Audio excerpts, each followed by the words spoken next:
Sa Hulyo 18 hasta 19, liwat ng makondusir nin Biodiversity Monitoring System activity ang Naga City Enro sa porsyon kan Mount Isarog na sa indang nasasakupan.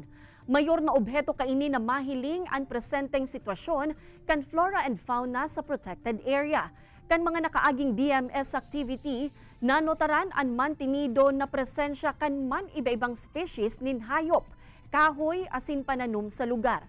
Alagad, may nagkapiraman na nawara na ang sightings. Ngunya na taon, piglalauman kan opisina na may hiling ang urugpang pagdakol kan mga recorded flora and fauna sa lugar.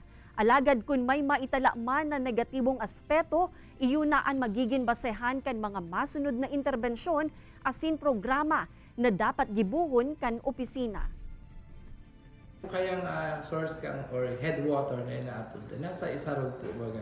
Kung dito papangatamaan niyan, kita man sana ang masapo kayang sige nagibo mingon yan sa paagi kang City Enro,